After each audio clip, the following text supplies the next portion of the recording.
Bonjour à toutes et à tous. Bonjour. On espère que vous allez bien en ce temps de confinement, cette 5e journée de notre semaine de jeûne et prière. On espère que voilà, vous tenez bon pendant ce 5e jour. On est vendredi, c'est la dernière ligne droite. On aimerait s'adresser tout particulièrement aux adolescents et aux jeunes adultes. Et on aimerait le faire au travers d'une thématique qui est comment maintenir une vie équilibrée en temps de confinement. On avait simplement ce verset de base qu'on voulait partager avec vous dans Ecclésiaste 3, verset 1, qui dit « Il y a un moment pour tout, un temps pour tout, chose sous les cieux ». Donc voilà, on a 4 petites thématiques à vous présenter et puis voilà. Oui, donc comme il a dit, il y a un temps pour toute chose sous les cieux c'est nous en fait. Donc on a 4 clés comme il a dit, et la première clé qu'on aimerait partager avec vous, bien évidemment, c'est juste des petits points que nous pensions être bien et agréables pour notre quotidien. On n'a pas la science infuse. Donc le premier point, ce serait comment avoir un équilibre dans l'organisation de nos journées. Parce qu'effectivement, on est en confinement et avant, nos journées étaient de manière organisée automatiquement, je veux dire. Et on allait soit au boulot, soit à l'école, ou voilà, on était occupé par quelque chose. Alors que là, maintenant, on est en confinement, H24 à la maison. C'est un peu différent. Certains sont en chômage partiel, certains ne vont plus à l'école, donc les choses sont un peu différentes et donc ça nous invite en fait à plus organiser et planifier nos journées. Et on peut le constater dans la Bible, par exemple, Jésus, c'était quelqu'un qui organisait ses journées. Il nous est dit dans Marc chapitre 1 au verset 35, par exemple, il dit on dit vers le matin, pendant qu'il faisait encore très sombre, il se leva et sortit pour aller dans un lieu désert où il priait. C'est-à-dire que Jésus ne commençait pas ses journées comme ça, comme s'il ne savait pas ce qu'il devait faire. Non, il prenait son temps, il allait prier, la prière parce que voilà, il faut remettre la journée à Dieu et c'est ce qu'il faisait. Donc il organisait constamment ses journées. Et je pense qu'en ce temps de confinement, c'est vraiment ça le challenge, c'est vraiment organiser ses journées chaque jour et savoir un peu à l'avance ce qu'on prévoit de faire pour éviter d'être peut-être surbooké ou ne rien faire en fait. Yes. Je pense qu'on a été tous un peu déséquilibrés. Ça nous est arrivé à tous les deux aussi au début de ce confinement. Les journées ressemblaient plus forcément à des journées et les nuits plus forcément des nuits. Tout était inversé. On se couchait enfin, je vais pas vous dire l'heure, mais on se couchait tard et on se levait tard également. Et je pense qu'il nous faut simplement réinverser en fait et retrouver comme Aldric l'a dit, l'équilibre de nos journées, de la gestion de nos temps. On aimerait vous encourager vraiment à pas vous lever à midi ou même à 10 heures, mais essayer d'avoir un rythme de vie qui reste constant et de pas se coucher trop tard aussi. On sait que voilà, il y a plein de tentations qu'on peut avoir pendant cette période de confinement et le but c'est vraiment d'essayer de se régler au maximum et d'essayer de tenir l'équilibre. C'est la thématique d'aujourd'hui. Donc oui, peut-être que je pourrais avec vous partager peut-être 2 petites astuces, on va dire, 2-3 clés, peut-être la veille pour éviter d'avoir une journée déséquilibrée, peut-être planifiée, et se dire bah je peux m'engager à faire une activité par jour. Je prends par exemple le cas par exemple des jeunes, je sais pas, ou même moi, ça arrive, peut-être de dire bah aujourd'hui j'arrange ma chambre par exemple, et s'y tenir. Donc, surtout qu'en temps de confinement, on sait que la chambre, en général, ça va pas trop, quoi. Mais voilà, donc, en plus, vu qu'on est en confinement, il faut plus l'arranger en plus. Donc, ouais, c'est des petits trucs comme ça, plutôt planifier la veille et se dire, bon, voilà, demain, je fais ça. Et aller petit à petit, pas besoin de dire, bon, je vais me faire un pavé, les tâches. Sinon, vous allez être découragé tout de suite. Commencez par une petite tâche par jour.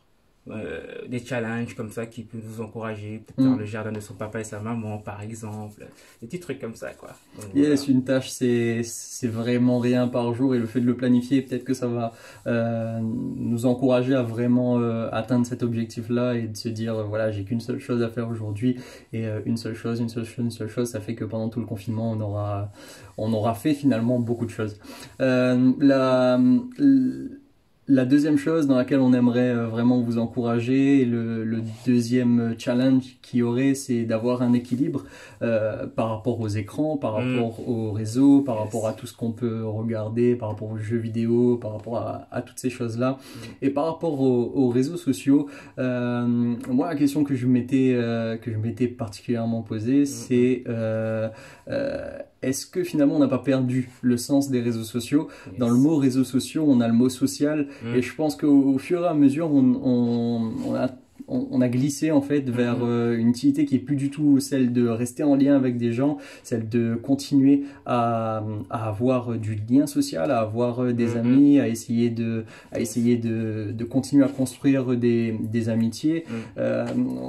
Si vous ne le savez pas, les réseaux sociaux ont été créés vers les années 90 et ça a eu une explosion dans les années 2000.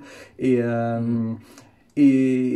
elle est encore plus grande aujourd'hui, cette utilisation. Je ne sais pas si vous avez vu ces statistiques, mais j'ai vu ça dans la semaine où il y a eu un bond de 70% de l'utilisation des réseaux pendant le confinement. Donc je pense qu'on doit aussi avoir l'équilibre par rapport à ce genre de choses. Je me suis aussi posé la question, est-ce que Jésus lui-même aurait utilisé les réseaux sociaux peut-être pendant notre génération, s'il était venu à cette époque-là? Et je sais pas, la réponse n'est pas forcément oui ou non, mais je pense que si il avait choisi de l'utiliser, il aurait peut-être choisi de l'utiliser pour son vrai but, c'est-à-dire garder et de rester en lien avec des gens et pas forcément passer des heures à regarder des vidéos qui parfois sont utiles, parfois ne le sont pas du tout. Donc attention peut-être à maîtriser notre utilisation d'Insta, de Facebook, de Snapchat, de Netflix aussi par exemple, de TikTok sur les réseaux sociaux qui ont été lancés très récemment. Donc peut-être faire attention à ces excès-là, à ce qu'on peut voir pendant ce temps de confinement. Oui, et puis on continue toujours sur les écrans. Moi j'ai pensé, je crois aux jeux vidéo. Aux jeux vidéo, tout ce qui est séries, tout ce qui est manga. On sait tous que les séries, dès que tu as Netflix, c'est fini. C'est la fin, voilà, on reste dans notre lit, on sort plus. La Casa des Papel. Voilà. Et pour vous dire, même la Casa des Papel, elle est sortie, on n'a pas regardé On n'a pas encore regardé. On sait très bien comment ça finit ce genre de choses. En plus, sur Netflix, ils te sortent tout d'un coup et t'es constamment directement plongé dedans à chaque fois. Parfois, t'as des amis qui disent ouais, t'as regardé telle série. Ils te disent t'as combien de saisons? Tu dis 5 saisons et toi tu vas enchaîner d'un coup les 5 saisons. Mais en fait, c'est pas forcément bon. Bien évidemment, le divertissement il est important, il est bon et c'est conseillé même de se changer un peu l'esprit. Même Jésus, parfois, quand il était trop dans la foule, il prenait du temps pour on va dire un peu pour respirer, on va dire, si on peut dire ça comme ça, pour s'aérer. Et c'était les séries, je parle même par exemple des jeux vidéo. Les gars, en tout cas, toutes les personnes qui me connaissent savent bien que j'aime bien FIFA et tout. Mais voilà, faut pas trop rester sur les jeux vidéo aussi non plus. Moi, je sais que quand j'étais petit, je geekais de ouf. Vraiment, vraiment.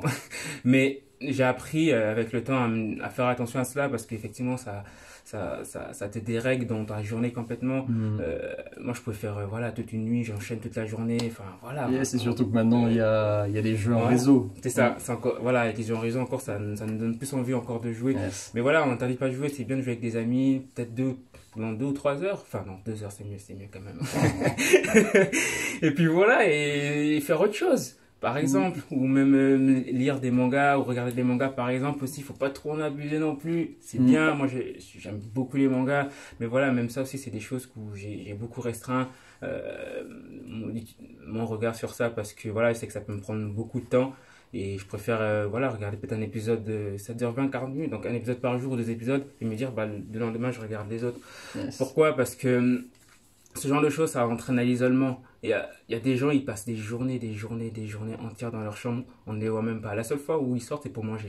C'est tout. Après, ils retournent. Même là, on ne sait pas s'ils prennent leur bûche. C'est la petite parenthèse. mais voilà. Donc, évitons l'isolement parce que, en plus, on est en confinement, c'est encore pire. On est tout le temps dans nos chambres. Essayons plutôt d'essayer de créer des liens avec les membres de nos familles, par exemple, ou je sais pas, nos amis, mais évitons vraiment d'être isolés dans nos chambres.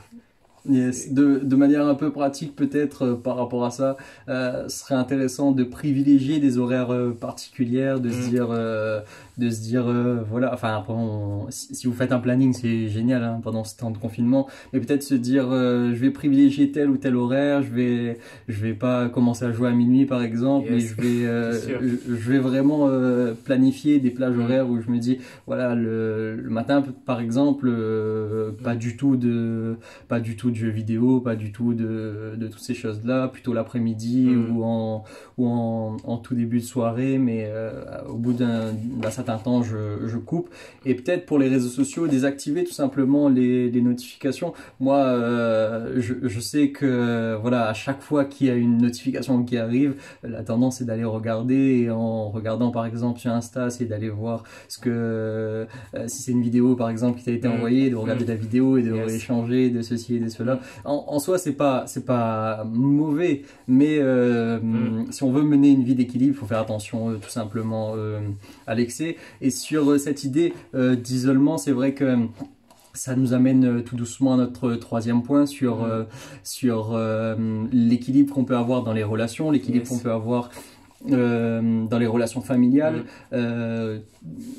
Premièrement, et je pense que ce serait intéressant de tout simplement sortir de sa chambre comme Aldric l'a dit, et de voir un peu la lumière du jour et de se dire voilà, je vais passer un peu de temps avec ma famille, je vais privilégier un peu ma relation avec mon père, avec ma mère, je vais peut-être passer tout simplement 20 minutes, 30 minutes à discuter avec eux un peu, voir comment est-ce que eux, même par exemple, se seraient occupés pendant leur jeunesse s'ils avaient eu ce temps d'isolement-là. Peut-être manger ensemble à midi si on est déjà levé, cuisiner ensemble. Bon, peut-être que vous êtes seul également et que c'est vous qui faites à manger, mais j'ai vu plusieurs initiatives sur les réseaux où on prenait des apéros ensemble, où on mangeait ensemble, et peut-être que même si vous êtes seul, le succès de la technologie nous permet aujourd'hui de prendre des petites vidéos et d'être en direct avec quelqu'un qui est à l'autre bout de la terre. Donc peut-être l'utiliser aussi dans ce sens-là, et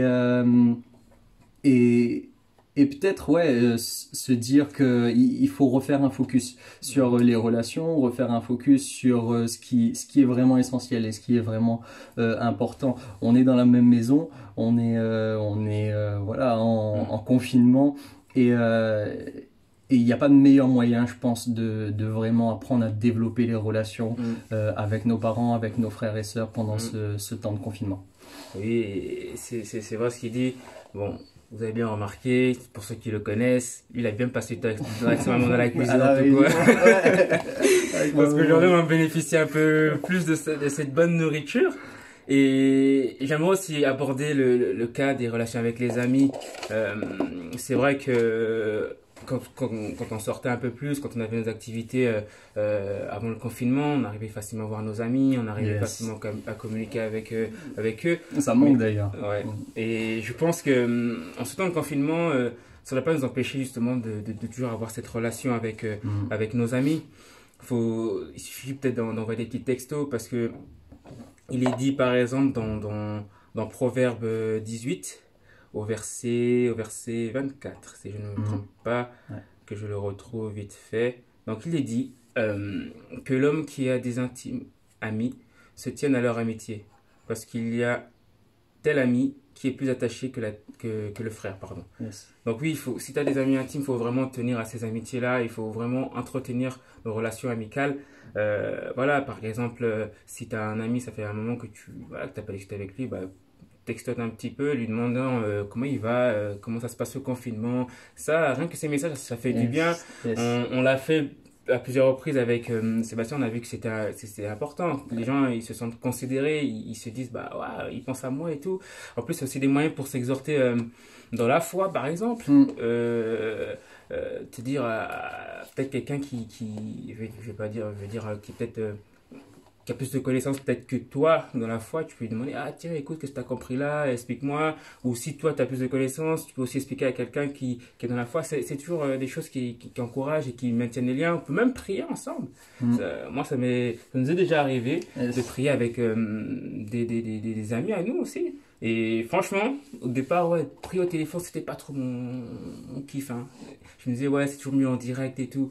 Au final, là, on est obligé. Le confinement fait qu'on est obligé. Voilà, aujourd'hui, on fait des vidéos, on n'a pas le choix. Yes. Donc, et ça fonctionne, ça fonctionne. Dieu parle, Dieu se manifeste. Il fait comme il veut, il n'est pas limité par l'espace-temps. Ça, c'est nous, ça. Donc, vraiment, vous encouragez à garder vraiment vos liens amicaux. C'est important et vous allez voir à la sortie, ça va faire du bien aussi de rencontrer, de revoir nos amis parce qu'on aura gardé ces liens-là. Yes.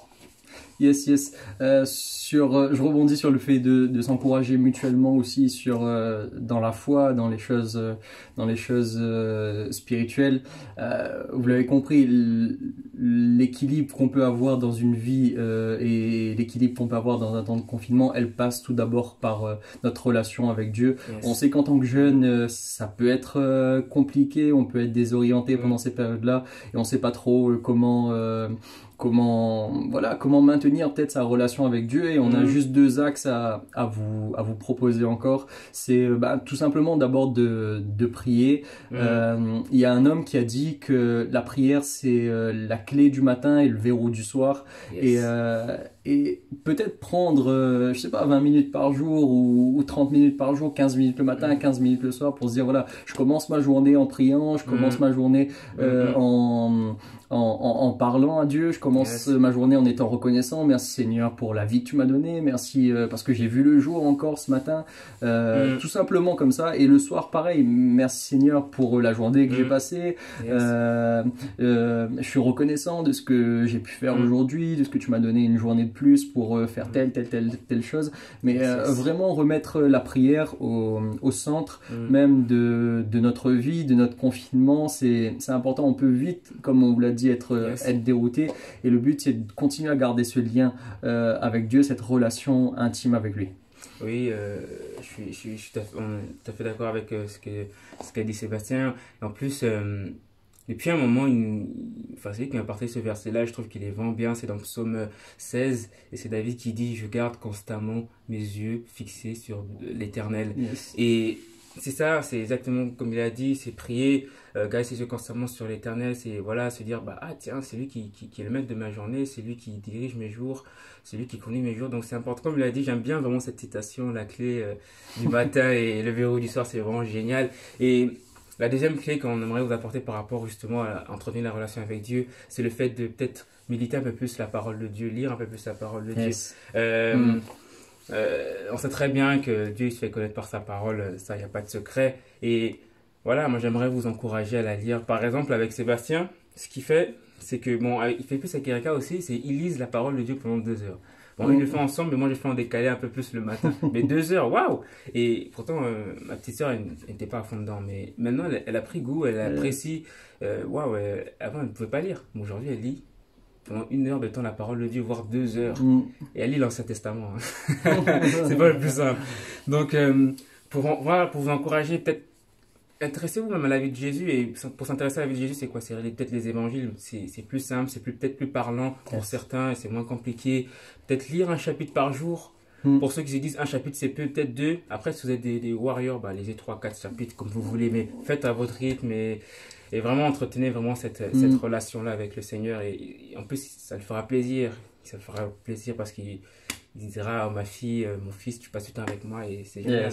Donc, n'hésitez pas vraiment. Yes, carrément. C'est un objectif qui est raisonnable, je trouve, un chapitre ou 2 par jour. Et comme a dit Aldric, les évangiles, c'est ce qui peut-être est le plus simple, par lequel on peut commencer, c'est la vie de Jésus. Donc voilà, soyez pas effrayés par les 2 heures qu'on a dit là. C'est chacun son rythme, chacun sa manière, voilà,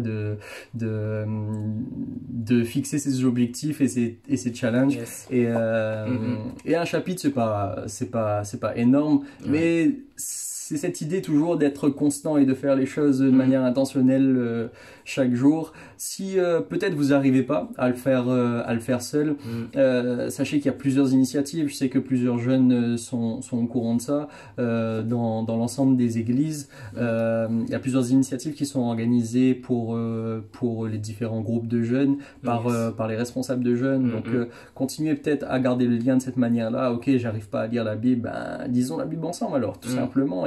Et ça va nous encourager mutuellement. J'arrive pas à prier seul, ben ok, prions ensemble. Et au fur et à mesure, vous allez voir que ça va être une dynamique, une constance que chacun aura, et ça va vraiment être encourageant pour chacun d'entre nous, je pense. Yes. Donc voilà, donc c'était intéressant vraiment de partager cela avec vous. C'était les 4 clés qu'on avait à cœur de vous partager sur vraiment la notion d'équilibre de notre quotidien.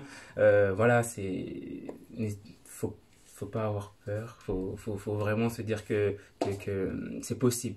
C'est vraiment possible, et du coup on aimerait partager avec vous 3 sujets de prière. Yes.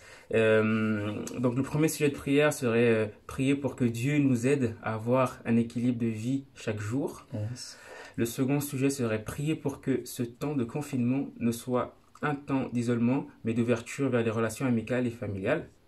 Et enfin, le dernier, prier pour que notre relation avec Dieu grandisse ou se crée. Donc voilà. Donc en tout cas, merci de nous avoir écoutés. On vous souhaite une excellente journée. Bonne journée à vous. Soyez bénis. Yes. Et bon courage pour ceux qui terminent le jeûne. Yes. À bientôt. À bientôt.